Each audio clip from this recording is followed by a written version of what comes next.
Je n'oublierai jamais l'expression du visage d'Allen quand le serveur lui a remis mon mot. Une pure panique l'a submergé comme une vague de fond, ses yeux couleur café s'écarquillant comme des soucoupes. Si l'on décernait des Oscars pour la meilleure performance d'un mari infidèle pris la main dans le sac, il aurait raflé toutes les catégories ce soir-là. Bon appétit, j'espère que ce dîner a aussi bon goût que le mensonge que tu m'as servi ce matin. C'est tout ce que j'ai écrit. 15 mots qui ont brisé la façade soigneusement construite qu'il avait érigée. 15 mots qui ont tout changé. Laissez-moi revenir un peu en arrière. Je suis Isabella et jusqu'à 3 heures avant ce moment, j'étais juste une épouse confiante qui pensait que son mariage de 10 ans était solide comme le roc. J'étais la femme qui croyait son mari lorsqu'il disait qu'il avait une réunion d'urgence ce soir-là. La même femme qui a croisé par hasard son amie de longue date, Megan, au centre commercial.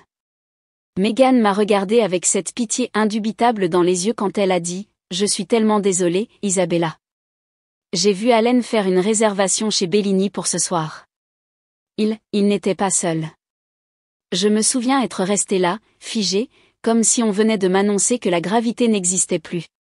Les sacs de course me semblaient soudainement trop lourds, mon monde s'est incliné. « Tu es sûr que c'était lui ?» ai-je demandé, bien que je connaissais déjà la réponse. Megan n'inventerait pas une chose pareille. Absolument certaine. Je ne voulais pas être celle qui te l'annonce, mais je ne pouvais pas te laisser dans l'ignorance. J'ai conduit jusqu'à la maison dans un état second, mon esprit passant en revue les derniers mois, les soirées tardives, les voyages d'affaires soudains, la nouvelle eau de Cologne, le mot de passe sur son téléphone qui n'y était pas auparavant. Des signes classiques que j'avais ignorés parce que je ne pouvais pas supporter l'alternative. J'ai appelé Bellini, prenant ma voix la plus douce. « Bonjour, je voudrais confirmer la réservation de mon mari pour ce soir, Allen Matthews. » « Oui, Madame Matthews, une table pour 2 à 20 heures. » « Souhaitez-vous ajouter des demandes particulières ? » « Une table pour 2. » La confirmation m'a frappé comme un coup de poing dans l'estomac. « Non, c'est tout, merci. » J'ai raccroché et j'ai regardé mon reflet dans le miroir du couloir, reconnaissant à peine la femme qui me fixait. Elle avait l'air vide, trahie, mais sous la douleur, j'ai vu autre chose émerger, la détermination. J'ai passé l'après-midi dans un étrange état de détachement. J'ai pris une douche. J'ai choisi ma tenue avec soin, une robe noire qu'il n'avait jamais vue, élégante mais sobre. J'ai fait mon maquillage impeccablement. Si j'allais confronter mon mari et sa maîtresse, je n'allais pas avoir l'air d'avoir pleuré, même si à l'intérieur, j'étais brisée. Je suis arrivée chez Bellini à 19h45 et j'ai demandé une table avec vue sur tout le restaurant. Le maître d'hôtel m'a placée à un endroit parfait. Je pouvais voir tout le monde, mais à moins que quelqu'un ne me cherche spécifiquement, je restais relativement cachée derrière une colonne décorative. À 20h03 précise, Allen est entré. Mon mari depuis 10 ans, l'homme qui m'avait embrassé ce matin-là en me promettant de rentrer tôt, redressait nerveusement sa cravate. Puis elle est apparue à ses côtés. J'ai senti l'air quitter mes poumons. Elle était belle, grande, blonde, probablement au début de la trentaine. Elle portait une robe rouge qui moulait toutes ses courbes et la main d'Allen reposait sur le bas de son dos dans un geste d'intimité familière qui m'a retourné l'estomac. Je ne l'avais jamais vue auparavant, mais à leur aisance l'un avec l'autre, ce n'était clairement pas leur premier dîner ensemble. Ils ont été conduits à une table de l'autre côté du restaurant, baignés dans la lumière des bougies. Je les ai regardés commander des boissons, leurs têtes proches l'une de l'autre, riant à des blagues privées.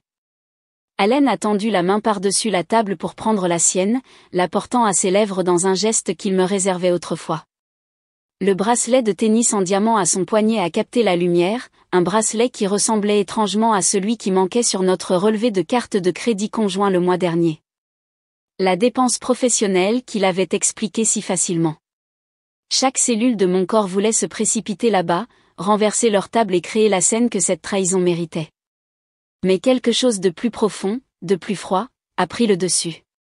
J'ai fait signe à mon serveur. « Voyez-vous ce couple là-bas ? L'homme en costume bleu ?» Le serveur a hoché la tête discrètement. « J'aimerais que vous lui remettiez un mot. Juste à lui.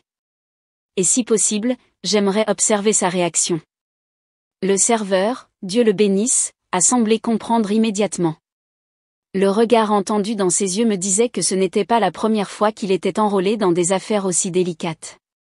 Bien sûr, madame. Je me ferai un plaisir de vous aider.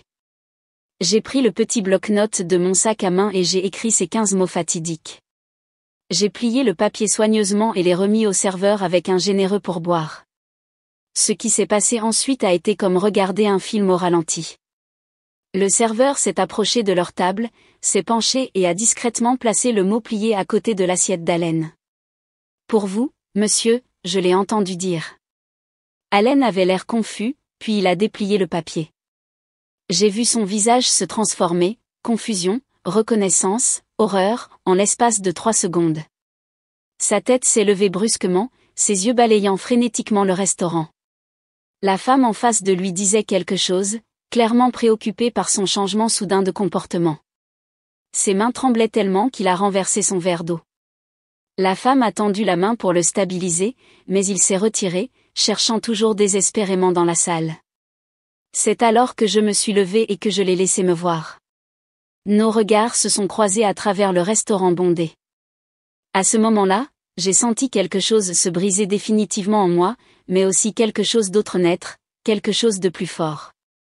Je n'ai pas fait de scène. Je ne me suis pas précipitée. J'ai simplement levé mon verre dans un toast moqueur, j'ai soutenu son regard pendant 10 secondes atroces, puis je me suis retournée et je suis sortie du restaurant la tête haute. L'air nocturne m'a frappé au visage lorsque j'ai franchi la porte et ce n'est qu'à ce moment-là que j'ai laissé couler la première larme. Allen n'est pas rentré cette nuit-là. Je suis restée assise dans notre salon plongée dans l'obscurité jusqu'à 3 heures du matin, répétant ce que je dirais quand il finirait par se montrer. La colère que j'avais ressentie au restaurant s'était cristallisée en quelque chose de plus dur, de plus froid, de plus dangereux. Mon téléphone vibrait constamment avec ces messages, « Isabella, s'il te plaît, laisse-moi t'expliquer. Ce n'est pas ce que tu crois. J'ai fait une terrible erreur. S'il te plaît, réponds à ton téléphone. Je t'aime, seulement toi. » Chaque SMS était comme du sel sur une plaie ouverte. 10 ans de mariage réduits à des clichés désespérés tapés avec des pouces tremblants. Vers 4 heures du matin, je me suis finalement endormie d'un sommeil agité sur le canapé. Je me suis réveillée au son des clés dans la serrure à l'aube. Allen avait l'air terrible, rasage de près inexistant, chemise froissée, yeux injectés de sang. Il s'est figé quand il m'a vue assise là, comme s'il s'attendait à ce que je sois partie. Peut-être espérait-il que je le sois. Isabella. A-t-il commencé, la voix brisée. Qui est-elle? Ma voix me semblait étrange. Calme. Trop calme. Elle n'est personne. Juste quelqu'un du travail. Ça ne voulait rien dire. J'ai ri alors, un son dur et cassant qui a semblé le blesser physiquement. Et c'est encore, Allen. Le bracelet que tu lui as acheté ressemble exactement à celui que j'avais repéré chez Tiffany pour notre anniversaire. Celui que tu as dit être trop cher pour moi. Son visage s'est effondré. Je peux expliquer ça. Depuis combien de temps? Il a regardé le sol. 6 mois. 6 mois. Une demi-année de mensonges pendant que je planifiais nos vacances sur la côte amalfitaine, pendant que je le soignais pendant cette grippe en février, pendant que j'organisais sa fête d'anniversaire surprise. Il était avec elle. L'aimes-tu? La question m'a brûlé la gorge. Son hésitation m'a tout dit. Je ne sais pas ce que je ressens plus. Quelque chose en moi s'est encore endurci. Eh bien, ça fait 2 de nous. Ce qui a suivi a été le genre de dispute qui vous change à jamais. Le genre où les vérités longtemps enfouies remontent à la surface comme des cadavres lors d'une inondation. Tu as été distante pendant des années, m'a-t-il accusé. Toujours occupée par ta carrière. Tu ne prenais jamais de temps pour nous. Ne t'avise pas de retourner la situation contre moi, ai-je rétorqué. J'ai construit ma carrière tout en me souvenant de l'anniversaire de ta mère chaque année et en m'assurant que nous dînions ensemble 4 soirs par semaine. J'ai pris du temps, tu n'en voulais tout simplement pas, ce n'est pas aussi simple. C'est aussi simple. Tu as fait des milliers de petits choix qui t'ont conduit dans son lit. Chacun d'eux était une trahison. Heure après heure épuisante, nous avons arraché le vernis de notre mariage, exposant la pourriture qui se cachait en dessous. Le respect que j'avais autrefois pour lui s'est désintégré à chaque excuse pathétique, à chaque commentaire accusateur. Je n'ai jamais voulu te faire de mal, a-t-il finalement dit quand il n'y avait plus rien à dire. C'est ça le pire, ai-je répondu. Tu ne m'as jamais assez considéré pour penser à la possibilité que je sois blessée. Il a emménagé dans la chambre d'amis ce jour-là. Nous avons vécu dans un état de guerre froide pendant 2 semaines, passant comme des fantômes dans notre propre maison, ne communiquant que lorsque c'était absolument nécessaire. Je le regardais me regarder, attendant que je craque, que je le supplie d'arranger les choses, que je suggère une thérapie. C'est ce que l'ancienne Isabella aurait fait. Mais cette nouvelle Isabella était différente. Cette Isabella rassemblait tranquillement des informations. J'ai trouvé son nom dans son téléphone, Vanessa Parker, cadre dans une entreprise concurrente. J'ai découvert que leur historique de messages remontait à près d'1 an, pas 6 mois. J'ai découvert des applications cachées sur son téléphone où ils avaient échangé des messages et des photos que j'aurais préféré ne jamais voir. J'ai trouvé des reçus d'hôtel, des notes de restaurant, des escapades de week-end soigneusement déguisées en voyage d'affaires. La trahison était plus complète que je ne l'avais imaginé. Plus délibérée. Plus cruelle. J'ai appris qu'il lui avait dit que j'étais froide, peu aimante, obsédée par ma carrière, que notre mariage était terminé en tout sauf en nom depuis des années, qu'il attendait juste le bon moment pour me quitter. La nuit où j'ai découvert ce dernier élément d'information, j'ai finalement craqué. Pas des larmes silencieuses, mais des sanglots déchirants qui m'ont laissé à bout de souffle, recroquevillée sur le sol de la salle de bain. J'ai pleuré la femme que j'avais été, confiante, dévouée, aveugle. J'ai pleuré l'avenir que je pensais que nous avions. J'ai pleuré jusqu'à ce qu'il ne reste plus rien. Et puis, dans cet étrange espace vide qui suit un effondrement émotionnel complet, la clarté est arrivée. Il ne s'agissait pas seulement de l'infidélité d'Allen. Il s'agissait de ma dignité, de mon estime de moi, de mon avenir. Le lendemain matin, Allen m'a trouvé à la table de la cuisine, buvant calmement du café. Il s'est approché prudemment, comme on s'approche d'un animal sauvage.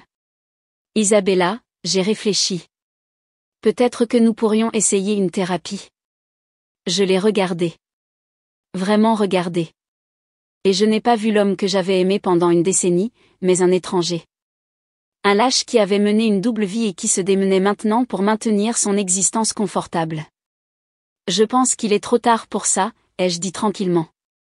S'il te plaît, ne prends pas de décision hâtive, a-t-il supplié. J'ai rompu avec Vanessa. Complètement. Je veux que ça marche avec toi. J'ai presque eu pitié de lui à ce moment-là. Presque. Dis-moi quelque chose, Allen. As-tu rompu avec elle parce que tu as réalisé que tu m'aimais ou parce que tu as peur de perdre la moitié de tout ce que tu possèdes? Son hésitation a été ma réponse. C'est ce que je pensais. Je me suis levée, emmenant ma tasse de café à l'évier. Au fait, elle a appelé à la maison hier soir. Apparemment, elle n'est pas aussi convaincue que toi que les choses sont terminées. La couleur s'est drainée de son visage. Quoi? Quand? Qu'est-ce qu'elle a dit? Oh, nous avons eu une conversation assez éclairante, ai-je répondu en savourant la panique dans ses yeux. Elle semble penser que vous aviez une sorte d'avenir prévu. Drôle, puisque tu viens de me dire que tu as rompu. Isabella, elle ment. Épargne-moi ça. J'ai levé la main. Tu sais ce qui est intéressant? Elle ne savait pas que j'existais. Pas vraiment. Tu lui as dit que nous étions séparés, vivant des vies séparées sous le même toit, attendant le bon moment pour demander le divorce. Il s'est affaissé sur une chaise, la tête dans les mains. Je peux expliquer. Tu as assez expliqué. Je me suis dirigée vers la porte, attrapant mon sac à main. Je sors. Ne m'attends pas, en fermant la porte derrière moi, j'ai entendu le bruit de quelque chose se briser contre le mur. Le début de sa prise de conscience que cette fois, son charme et ses excuses ne le sauveraient pas. On dit que la vengeance est un plat qui se mange froid. Ce qu'on ne vous dit pas, c'est combien de préparation il faut pour créer ce parfait plat glacé. Pendant qu'Allen pensait que j'étais en train de m'effondrer, je mettais méthodiquement en place les pièces de ma nouvelle vie et de sa perte. J'ai d'abord contacté Jennifer, ma colocataire de l'université, devenue l'une des avocates spécialisées en divorce les plus impitoyables de Seattle. Nous nous sommes retrouvés pour déjeuner dans un petit café loin de mes lieux de prédilection. Tu dois tout documenter, m'a-t-elle conseillé par-dessus des salades que nous avons toutes les deux à peine touchées. Relevé bancaire, relevé de carte de crédit, SMS, tout ce qui montre la chronologie et l'étendue de son infidélité. L'État de Washington est un État sans faute, mais la preuve d'infidélité peut influencer le partage des biens si tu peux prouver qu'il a utilisé des biens matrimoniaux pour financer sa liaison. J'ai souri faiblement. Comme un bracelet de tennis à 12 000 $? Exactement comme ça, a-t-elle acquiescé d'un air approbateur.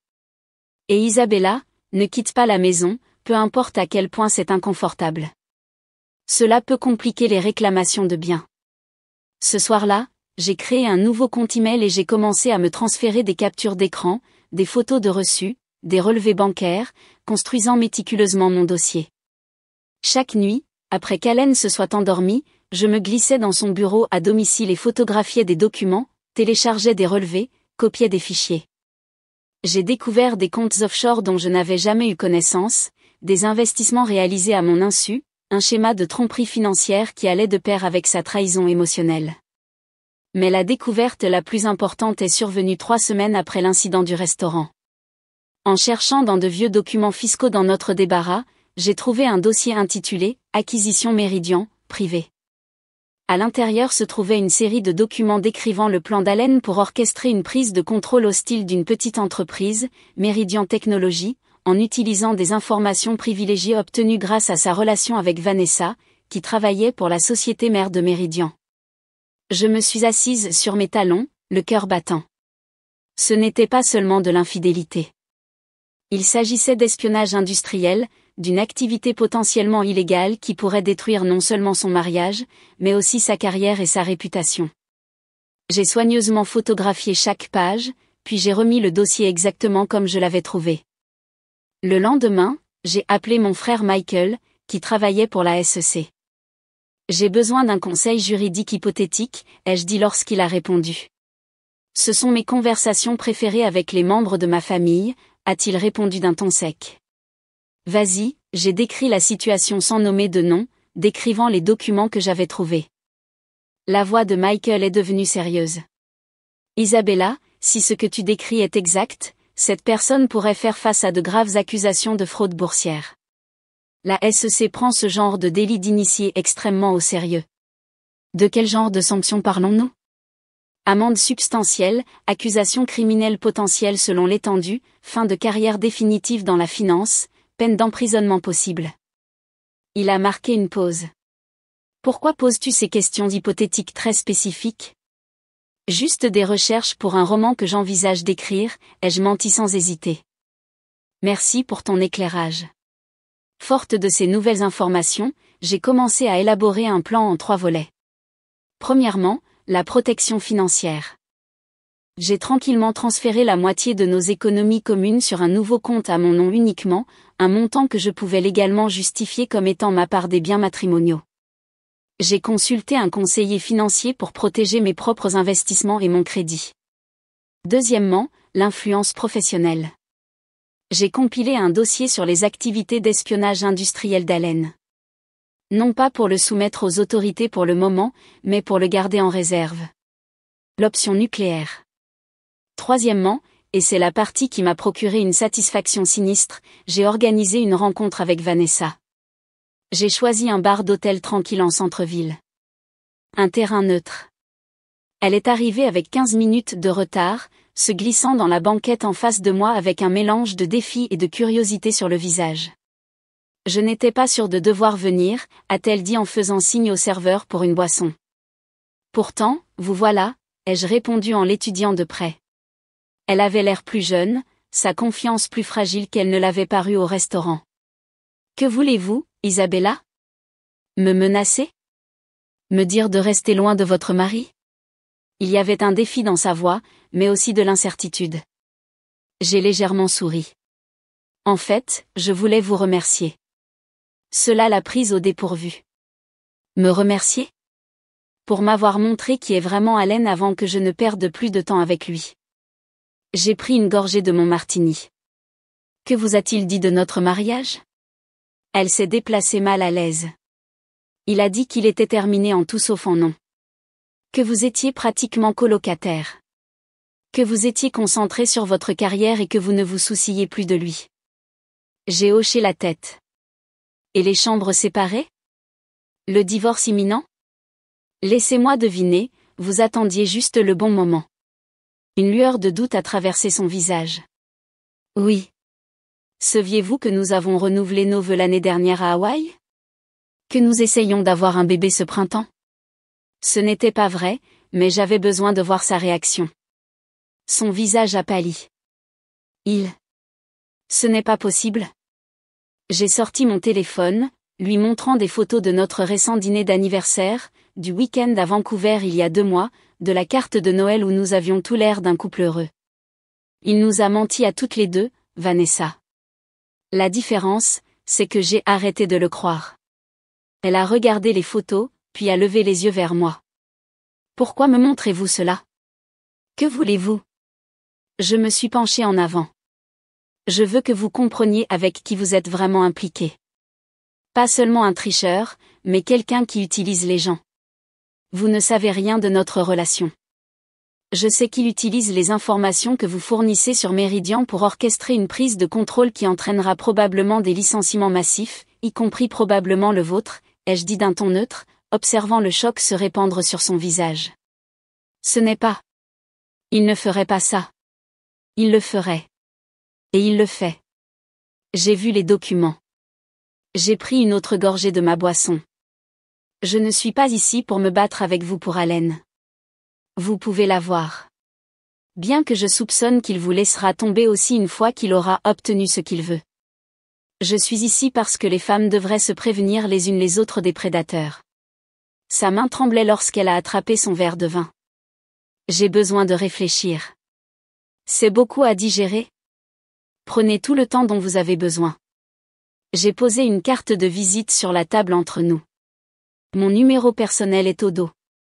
Appelez-moi quand vous serez prête à en parler davantage.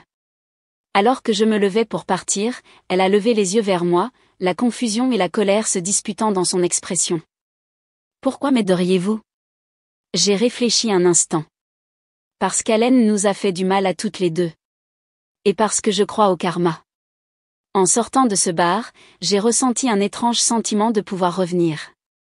Non pas la colère désespérée de la trahison, mais quelque chose de plus stable, de plus résolu.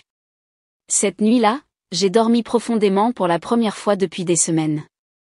Allen a remarqué le changement en moi le lendemain matin, me regardant avec suspicion pendant le petit déjeuner. « Tu sembles différente », a-t-il lancé. J'ai souri énigmatiquement. « Vraiment ?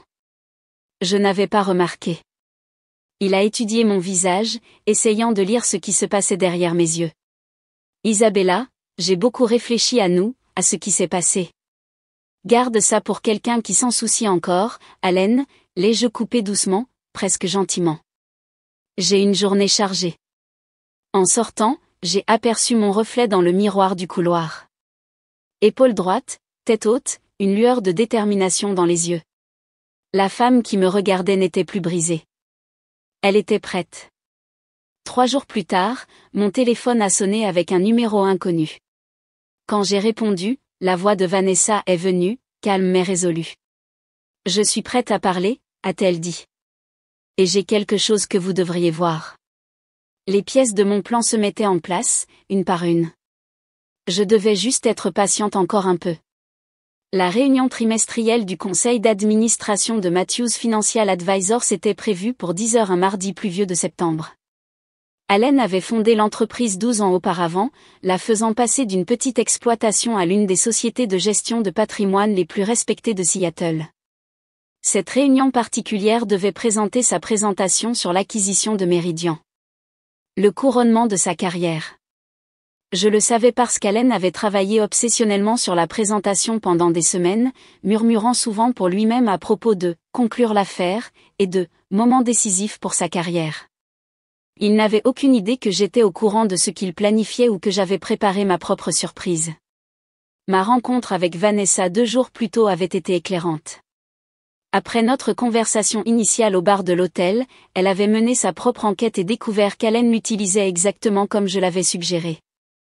Pire, elle avait trouvé des preuves qu'il manipulait les actions de Meridian par des canaux non officiels, des actions qui franchissaient la ligne de l'immoral à l'illégal. Je vous ai apporté ça, avait-elle dit en faisant glisser une clé USB sur la table du café. Email, conversation enregistrée, document qu'il m'a demandé d'emprunter à des serveurs sécurisés. J'ai été stupide, Isabella. J'ai cru tout ce qu'il m'a dit. Nous l'avons toutes les deux été, avais-je répondu en empochant la clé. La différence, c'est que nous ne sommes plus stupides. Ce matin-là, alors qu'Allen nouait sa cravate porte-bonheur, celle qu'il portait pour toutes les présentations importantes, je l'ai embrassé sur la joue. Bonne chance aujourd'hui, ai-je dit gentiment. Il avait l'air surpris par le geste, mais satisfait.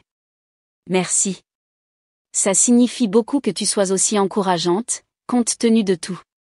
Eh bien, c'est un grand jour pour toi, ai-je répondu. Je ne voudrais pas le manquer. La confusion a traversé son visage. Le manquer ?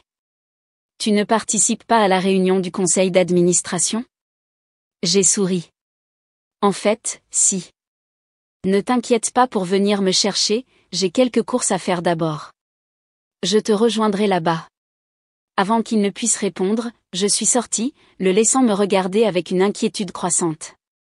À 9h45, je suis entrée au siège social de Matthews Financial dans un tailleur noir qui rayonnait de confiance et d'autorité.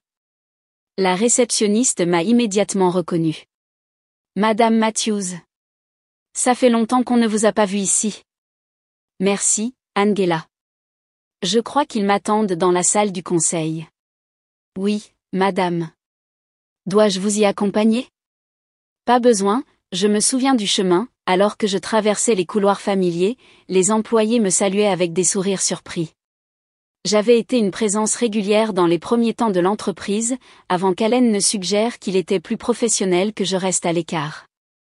La salle du conseil était déjà à moitié pleine quand je suis arrivée. Les membres du conseil et les cadres se mêlaient, tasse de café à la main. Allen était au fond, plongé dans une conversation avec l'avocat général de la société. Quand il m'a aperçu, son faux sourire a vacillé une fraction de seconde avant qu'il ne se reprenne, s'excusant pour s'approcher de moi. « Qu'est-ce que tu fais ici » a-t-il sifflé à voix basse, maintenant son sourire public. « Je soutiens mon mari » ai-je répondu assez fort pour que les membres du conseil à proximité puissent entendre. Je ne manquerais ça pour rien au monde. Il m'a saisi le coude, me conduisant vers un coin tranquille.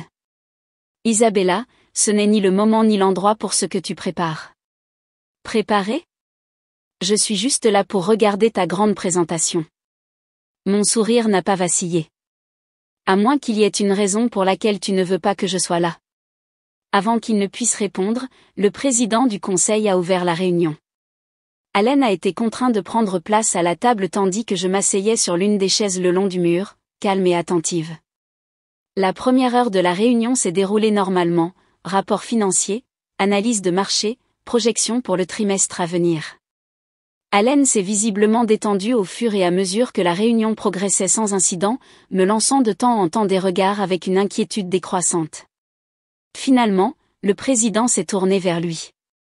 Maintenant, je crois qu'Allen a une présentation spéciale concernant une opportunité d'acquisition potentielle. Allen s'est levé, confiant, dans son élément, cliquant sur sa première diapositive PowerPoint. Merci, Richard. Mesdames et messieurs, je suis ravi de vous présenter une occasion unique d'acquérir Meridian Technologies à un prix nettement inférieur à sa valeur marchande. Pendant les 20 minutes suivantes, il a exposé sa proposition, les données financières, les avantages stratégiques, les informations privilégiées qui leur donnaient l'avantage. Il était charismatique, persuasif, totalement maître de la situation. Les membres du conseil ont hoché la tête avec appréciation, clairement impressionnés. En conclusion, a déclaré Allen, cette acquisition représente non seulement une décision financière judicieuse, mais aussi une opportunité transformatrice pour Matthews Financial de s'étendre sur de nouveaux marchés avec un risque minimal. Des applaudissements polis ont suivi. Le président a souri largement. Très impressionnant, Allen. Avant de passer aux questions, je crois que votre femme a demandé à s'adresser au conseil. En tant qu'actionnaire importante de la société, nous lui avons accordé cette demande. La tête d'Allen s'est tournée vers moi, l'alarme se répandant sur son visage comme une traînée de poudre. Merci, Richard, ai-je dit en me levant et en me dirigeant vers l'avant de la salle. J'ai connecté mon ordinateur portable au projecteur, remplaçant calmement la présentation d'Allen par la mienne.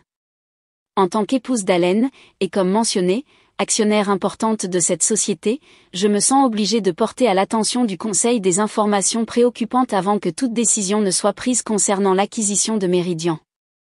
La première diapositive est apparue, des emails entre Allen et Vanessa discutant d'informations confidentielles sur Meridian. Ce que vous voyez est une preuve d'espionnage industriel et de délit d'initié, ai-je dit calmement. Allen a obtenu des informations confidentielles par le biais d'une relation inappropriée avec une employée de Meridian. Des halètements ont résonné autour de la table. Allen s'est à moitié levé de sa chaise. C'est ridicule. Isabella essaie clairement de. S'il vous plaît, laissez-moi finir, Allen, l'ai-je interrompu en douceur. J'ai des preuves documentées d'au moins 17 cas où vous avez utilisé des informations non publiques pour positionner Matthews Financial avantageusement avant cette tentative d'acquisition. J'ai cliqué pour passer aux diapositives suivantes, virement bancaire, conversation enregistrée, les documents que Vanessa avait fournis. De plus, la SEC a reçu les mêmes informations à 8 heures ce matin, ai-je continué, observant la couleur se drainer du visage d'Allen. L'avocat général s'est penché en avant. Madame Matthews, ce sont des allégations extrêmement graves. Ce ne sont pas des allégations, James. Ce sont des faits documentés. Et je crois qu'ils exposent cette société à des risques juridiques et financiers importants. Je me suis tournée pour faire face directement aux membres stupéfaits du Conseil. Je ne suis pas ici pour détruire ce qu'Allen a construit. Je suis ici pour le protéger, et vous tous, de son comportement de plus en plus imprudent. Allen a finalement trouvé sa voie. C'est absurde. Elle invente tout ça à cause de problèmes personnels entre nous. Problèmes personnels ? J'ai haussé un sourcil. Vous voulez dire votre liaison avec Vanessa Parker ? La même employée de Meridian qui vous a fourni ces informations privilégiées ? La liaison que vous avez financée avec les ressources de l'entreprise ? J'ai cliqué sur une autre diapositive montrant des rapports de dépenses, des frais d'hôtel, des cadeaux, tous facturés à l'entreprise. La salle est devenue silencieuse. Allen a regardé autour de lui désespérément, ne trouvant aucun allié parmi les visages choqués du conseil. Je propose que nous suspendions cette discussion sur l'acquisition dans l'attente d'une enquête interne complète, a déclaré l'un des membres les plus âgés du conseil, brisant le silence. Appuyé, a immédiatement renchéri un autre. Le président s'est éclairci la gorge. Allen, je pense que vous devriez sortir pendant que le conseil discute de cette affaire en privé. C'est mon entreprise, a protesté Allen, le désespoir s'insinuant dans sa voix. Une entreprise avec des actionnaires, des obligations légales et une réputation à protéger, a répliqué fermement le président. Veuillez attendre à l'extérieur. Alors qu'Allen sortait en trombe, me lançant un regard de pure haine, j'ai rassemblé mes affaires calmement. Madame Matthews, m'a appelé l'avocat général alors que je m'apprêtais à partir. Je suppose que vous avez des copies de toute cette documentation ? Je lui ai tendu une enveloppe scellée. Tout est là-dedans, James. Je vous suggère de l'examiner rapidement. La SEC n'attendra pas longtemps. Sortir de cette salle de réunion a été le moment le plus puissant de ma vie. Dans le couloir, Allen attendait, le visage déformé par la rage. Tu as tout détruit, a-t-il sifflé alors que je m'approchais.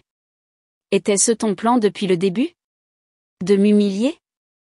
De me ruiner ? Je me suis arrêtée, le considérant avec un calme que je ressentais sincèrement. Non, Allen. C'était ton plan. Tu as tout détruit au moment où tu as décidé de me mentir, à Vanessa, au conseil, à toi-même. Je me suis juste assurée que tu n'entraînerais pas tout le monde avec toi.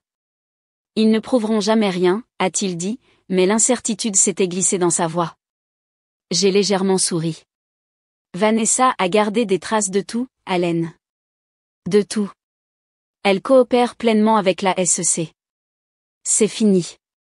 Alors que je m'éloignais, il m'a appelé, la voix brisée. Isabella, tu ne peux pas simplement partir. Nous devons parler de ça. Je me suis retournée une dernière fois. Nous avons dépassé le stade des discussions, Allen. Vérifie tes emails. Mon avocat te contactera pour le divorce. Ne rentre pas ce soir. Ni jamais. La pluie avait cessé quand je suis sortie, le soleil perçant à travers les nuages. J'ai pris une profonde inspiration d'air frais, me sentant plus légère que je ne l'avais été depuis des mois. Mon téléphone a vibré avec un SMS de Jennifer, je viens d'avoir des nouvelles de mon contact à la SEC. Ils vont de l'avant avec l'enquête. Tu as réussi. Je me suis glissée dans ma voiture, regardant le bâtiment de l'entreprise où la carrière d'Allen implosait en temps réel. Je n'éprouvais aucune joie à sa destruction, seulement le soulagement que ce chapitre de ma vie se terminait enfin. En m'éloignant, je me suis rendu compte que je souriais. Non pas à cause de ce que j'avais fait à Allen, mais à cause de ce que j'avais fait pour moi-même. J'avais retrouvé mon pouvoir, ma dignité et mon avenir. Et cela valait tout. 6 mois plus tard, j'étais assise sur le balcon de mon nouvel appartement surplombant Puget Sound, sirotant mon café du matin et regardant les ferries traverser l'eau dans la lumière matinale. Le divorce avait été prononcé 3 semaines plus tôt. Rapide selon les normes habituelles, mais Allen n'était pas en position de contester quoi que ce soit une fois que l'enquête de la SEC eut commencé sérieusement. Les gros titres avaient été brutaux. Le fondateur de Matthews Financial fait face à des accusations de la SEC dans un scandale de délit d'initié, la double vie d'un financier, liaison, espionnage et fraude. Matthews démissionne de son poste de PDG au milieu d'une enquête fédérale. J'ai évité la frénésie médiatique autant que possible, refusant toutes les demandes d'interview et gardant un profil bas. Il n'y avait aucune satisfaction à assister à l'humiliation publique d'Allen, seulement une vengeance tranquille que la vérité avait finalement triomphé. Les termes de notre accord de divorce étaient plus que justes.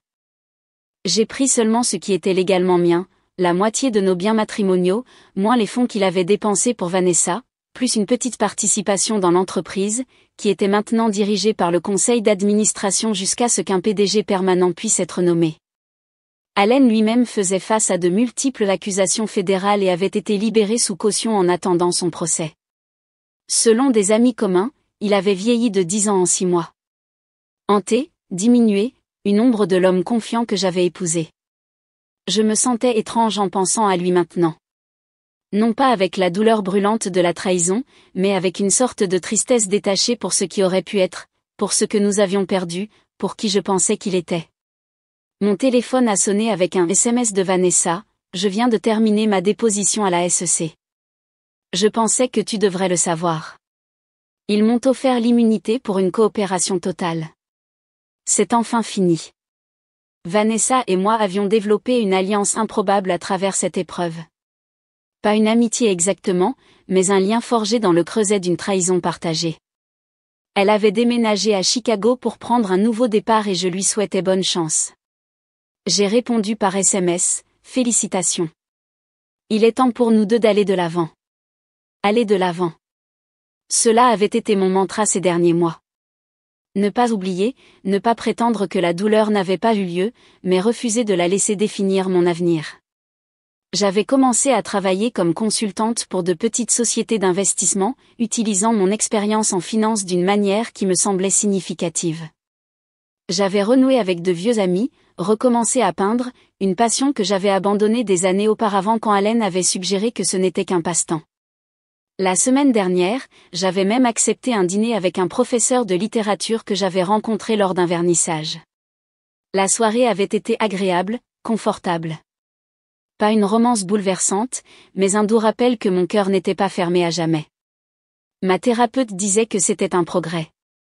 Elle m'aidait à comprendre que ce qui s'était passé n'était pas le reflet de ma valeur, mais des défauts de caractère d'Allen. Certains jours, je la croyais. D'autres jours, le doute s'insinuait encore. Un léger coup à ma porte a interrompu mes pensées. C'était la livraison que j'attendais, un paquet contenant mes nouvelles cartes de visite. J'ai ouvert la boîte et passé mon doigt sur les lettres en relief, Isabella Matthews, consultante en éthique financière. L'ironie ne m'a pas échappé. De femme trompée à consultante en éthique. La vie avait une étrange façon de créer un but à partir de la douleur. Mon téléphone a sonné. Jennifer appelait avec des nouvelles des derniers détails juridiques. En répondant, j'ai aperçu mon reflet dans la vitre. La femme qui me regardait n'était pas la même personne que celle qui avait envoyé ce mot fatidique au restaurant. Elle était plus forte, plus sage, plus sûre d'elle. Elle avait traversé une tempête qui aurait dû la briser et avait été forgée par elle. Ce soir-là, j'ai écrit une lettre que je n'avais jamais eu l'intention d'envoyer à Allen. J'ai repensé à cette nuit au restaurant. Comment quelque chose d'aussi simple qu'un mot sur un morceau de papier pouvait faire éclater l'illusion élaborée dans laquelle nous vivions tous les deux. Toi dans ta liaison, moi dans mon illusion d'un mariage fidèle. Je ne te hais plus. La haine exige un investissement émotionnel que je ne suis plus prête à faire pour toi. Au lieu de cela, j'en suis venue à considérer notre fin comme inévitable. Non pas parce que l'amour ne peut pas durer, mais parce que ce que nous avions n'était pas vraiment de l'amour. C'était une performance, une transaction, une habitude. Le véritable amour n'exige pas de mensonges. Il ne se cache pas dans des chambres d'hôtel ou des comptes bancaires secrets. Il se tient à la lumière, imparfait mais honnête. J'espère qu'un jour tu trouveras ce genre d'amour. J'espère qu'un jour je le trouverai aussi. Le plus étrange dans tout cela, c'est que je devrais te remercier. Ta trahison m'a forcé à trouver en moi une force que je ne soupçonnais pas. Elle m'a poussé à reconstruire ma vie selon mes propres termes, pas les tiens ou ceux de qui que ce soit d'autre.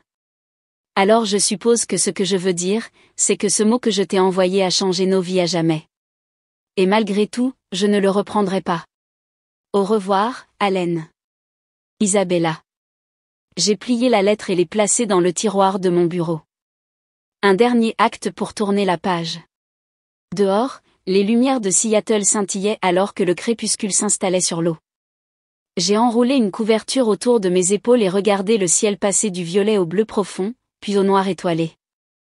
Je ne savais pas ce que l'avenir me réservait, mais pour la première fois depuis des années, j'étais vraiment impatiente de le découvrir. La femme qui s'était autrefois définie comme l'épouse d'Allen Matthews avait disparu. À sa place se tenait quelqu'un de nouveau. Quelqu'un qui avait appris que parfois, la chose la plus puissante que l'on puisse faire est simplement de dire la vérité et d'envoyer un mot qui change tout.